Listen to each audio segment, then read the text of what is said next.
Hello बच्चों, कैसे हो? उम्मीद करती हूँ आप सभी अच्छे होंगे और आपकी पढ़ाई भी अच्छी चल रही होगी। जैसे कि आप जानते हैं, मैंने हिंदी पाठ्यपुस्तक की श्रृंखला शुरू की हुई थी जो कि गुंजन पाठ्यपुस्तक थी, और उसके बाद मैंने हिंदी की कुछ कहानियों के लिए की भी एक श्रृंखला शुरू की हुई है, जिसमें मैं अगली कहानी लेकर आज प्रस्तुत हूँ, जो कि है किटी पतंग।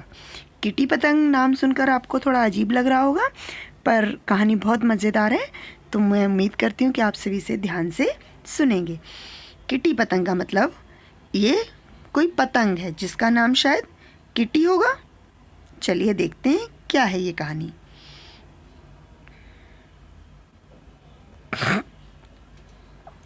पहाड़ी के नीचे लाल ईंटों से बना एक मकान था।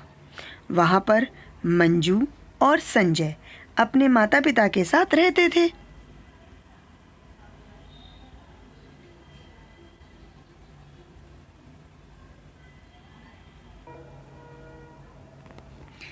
एक सुबह मंजू ने अपने पिता को फाटक में से आते देखा।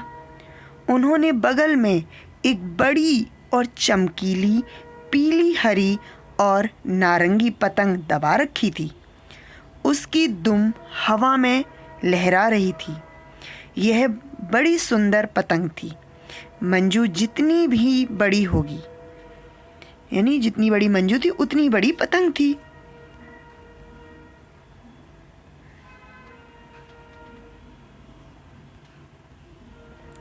मंजू फौरन दरवाजे से बाहर भागी। उसके पीछे पीछे संजय था। अरे पतंग पतंग, वे चिल्लाए और अपने पिता से चिपक गए। मंजू बोली, ये मेरे लिए है। संजय चिल्लाया, नहीं, यह मेरे लिए है। पिता ने पतंग को सिर से ऊपर उठा लिया और हंसते हुए कहा, यह तुम दोनों के लिए है। तुम लड़ना बंद करो, तभी मैं तुम्हें इससे खेलने दूंगा। ये देखिए, उनके पिता ने पतंग सिर पर उठा ली। आगे देखते हैं क्या हुआ। जब वे दोनों शांत हुए तो उन्होंने पतंग बच्चों को उड़ाने के लिए दे दी। मंजू को ऐसा लग रहा था कि पतंग उसे देखकर मुस्कुरा रही है, क्योंकि पतंग कितनी बड़ी थी, लगभग मंजू जितनी बड़ी। अब देखते हैं क्या होता है आगे।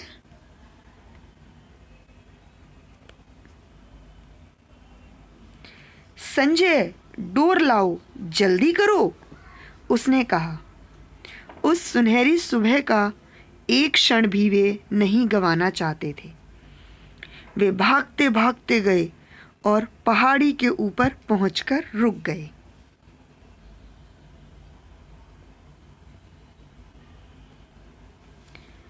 मंजू ने बहुत संभाल कर पतंग को ऊपर उठाया और ऊंचा करके पकड़े रही। संजय पतंग से बंधी डोर पकड़कर पिछली ओर भागा। मंजू ने पूछा, तैयार? संजय ने कहा, हाँ तैयार हूँ। एक तीखी आवाज आई, तैयार?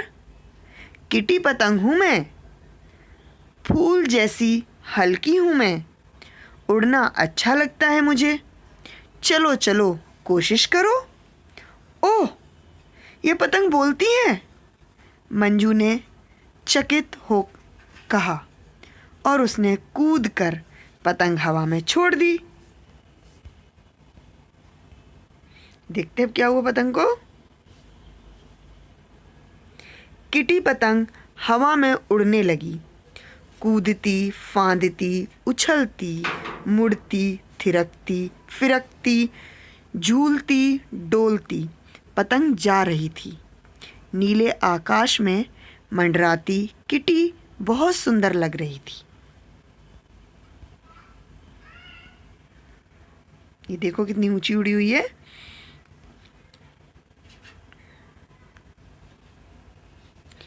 मंजू और संजय बहुत खुश थे और धूप के कारण आंखें मिचका मिचका कर उसे देख रहे थे, यानी कि आंखें बंद कर रहे थे, खोल रहे थे, ब्लिंक कर रहे थे।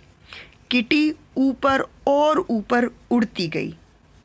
वह इतनी ऊपर चली गई कि आकाश में केवल पीला धब्बा सा ही लगने लगी। आखिर घर जाने का समय आ गया। मंजू ने मुंह पर हाथ लगाकर आवाज़ दी, हेलो किटी, मुझे सुन सकती हो क्या?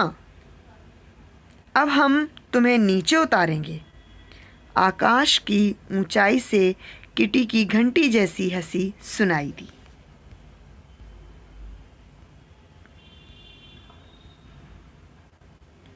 संजय, डोर को लपेटो, मंजू ने अपने भाई से कहा, धीरे धीरे, खूब सावधानी से। संजय ने धीरे धीरे बहुत संभाल कर डोर लपेटनी शुरू की। छोटा पीला धब्बा बड़ा होता जा रहा था, यानी कि जो छोटा सा पीला सा धब्बा था अब वो बड़ा होता जा रहा था। अब वह इतना बड़ा हो गया कि मंजू और संजय उसका हंसता मुखड़ा देख सकते थे। अचानक हवा का एक जोरदार झोंका आया। किटी अपना संतुलन न रख सकी। मंजू और संजय भयभीत से किटी को नीचे गिरता देखते रहे। गिरते गिरते वह एक पेड़ की टहनी में अटक गई।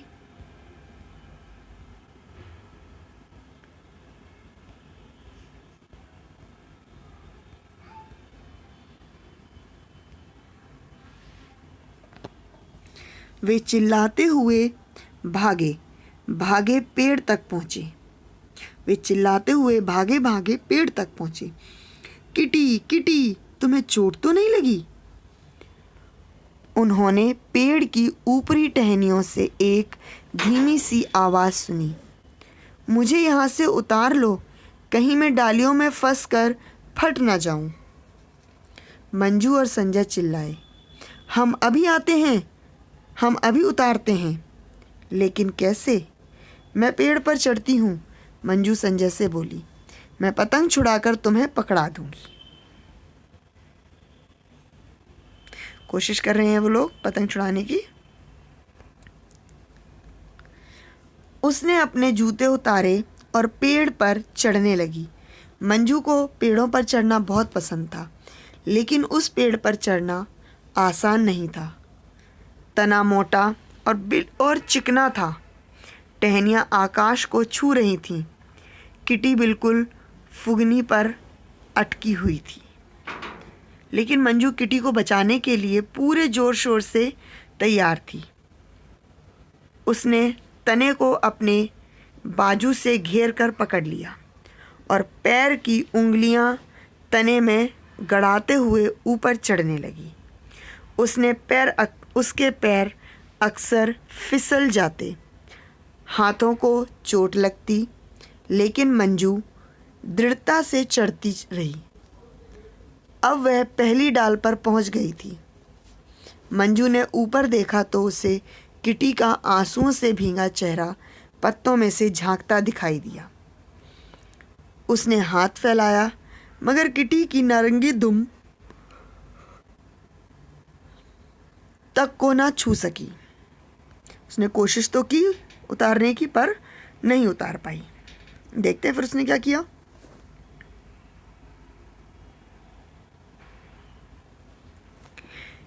किटी बोली, जल्दी करो, यहाँ ऊपर हवा बड़ी तेज है, वह मेरे टुकड़े टुकड़े कर देगी। किटी, फिक्र मत करो, मैं आ रही हूँ, मंजू ने ठाडस बंधाते हुए कहा। वह बहुत थक गई थी, लेकिन वह हार नहीं मानने वाली थी। मंजू जैसे तैसे ऊपर चढ़ी और झूल कर सबसे ऊपरी डाल पर पहुंच गई। उसने फुगनी पर अटकी पतंग को उठाया और धीरे धीरे पत्तों और शाखाओं से छुड़वाया। मंजू ने पुकारा, संजय, धीरे धीरे डोर खींचो, किटी नीचे आ रही है। ये देखो, डोर खींच रही है।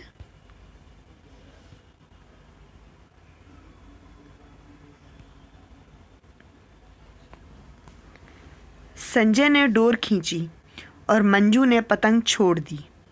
किटी बड़ी शान से नीचे उतर आई और पेड़ के तले नरम हरी घास पर आ गिरी। देखिए कितनी आराम से सो रही है।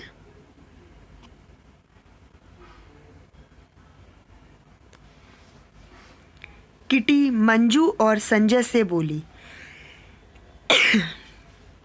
मुझे बचाने के लिए धन्यवाद, लेकिन मंजू, तुम्हारे घुटने में खरोंच लग गई है। वे जल्दी ही ठीक हो जाएगी।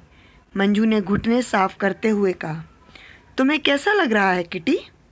बिल्कुल ठीक, किटी बोली। क्या एक बार फिर उड़ूं?